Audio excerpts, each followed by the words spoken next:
क्या बोल रहे हैं आप? आज तो जमींदार के पास जब गेहूं आया जब तो 2000 और 2100 बिक रहा है, और जब बनियों के पास गेहूं पहुंच गया था उस टाइम बिका 2900 और 3000। ऐसा ये जमींदार के साथ क्यों हो रहा है?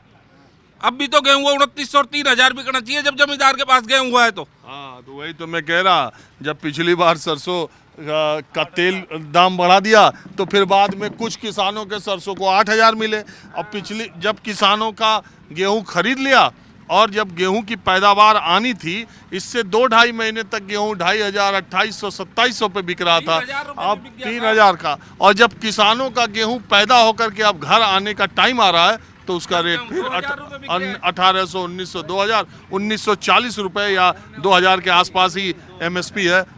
तो आप नहीं आप बैठो ना, बैठ के बात करो, कोई बात नहीं। एक मिनट, मैं ये कह रहा हूँ कि ये किसान जो है, सबसे ज्यादा किसान ही है देश में, और इनके साथ ये ऊपर नीचे होता रहता।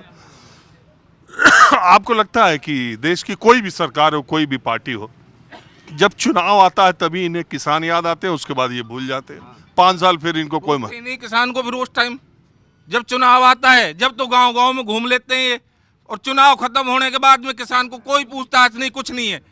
किसान अपने आप रहे और वो अपनी गद्दी पे जाके बैठ जाते हैं। लेकिन एक बात आप ये भी मानोगे, किसान भी अपने छोटे फायदे के लिए कि सिंचाई मुफ्त, कभी कर्जा मुफ्त, कभी कुछ मुफ्त, थोड़ा लालच पार्टियां देती हैं और किसान उसी में भरम में आ जाते हैं।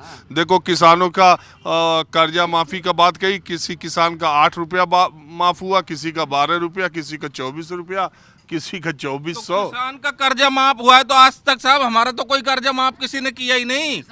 वहाँ बैठे तो वो कह देते हैं कर्जा माफ कर देंगे, लेकिन यहाँ तो किसी ने 1 रुपया भी कर्जा माफ नहीं किया। हमारे तो सारे कर्जे बैंकों में ऐसे कैसे धरे। मतलब कांग्रेस सरकार ने जो किसान क्रेडिट कार्ड पहले माफ कराने, जो बगडहा बेईमाना जिनने कभी बैंक में गए ही ना, यार उसी का किसान। देखो क्या एक सच्चाई ये भी है कि जब भी सरकारें या पार्टियां चुनाव से पहले किसानों की कर्ज माफी का वायदा करती हैं, वो क्या बोलती है, पहली कैबिनेट में हम किसानों का कर्जा, जब माफी करने की बात आती है तो उसमें लिमिट लगा दी जाती है कि इतने साल से लेके इतने साल तक के बीच का कर्जा माफ होगा, यहाँ से यहाँ तक का कर्जा माफ होगा। तो वो जब शर्त लग जाती है तो वैसे ही किसानों की संख्या कम हो जाती है।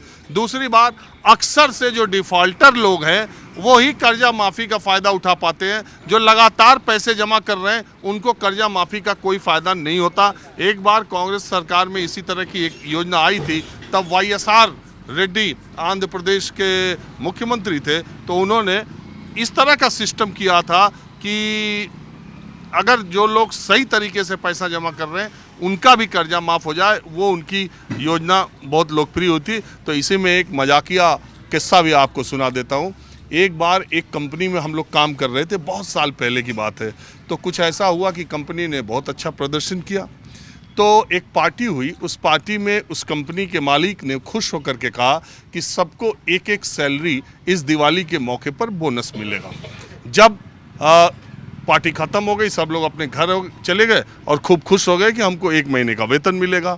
2-3-4 दिन के बाद HR की तरफ से ये मेल आया कि 1 महीने का बेसिक वेतन मिलेगा। तो सब लोगों ने बेसिक आधा, किसी की 30%। सब ने कहा ये क्या, तो पूरा वेतन की बात हुई थी। बोला नहीं, पूरा नहीं, बेसिक वेतन की। तो क्या हुआ कि वो आपकी बात भी रह गई कि हमने 1 महीने का वेतन दिया और बोझ भी कम पड़ गया। तो ये चाल हमेशा चली जाती है, कभी कर्मचारियों के साथ, कभी किसानों के साथ, कभी नौजवानों के साथ। तो बहरहाल आप ये बताइए कि राहुल गांधी की सदस्यता जाने के बाद ये जो हल्ला गुल्ला हो रहा है कि विपक्ष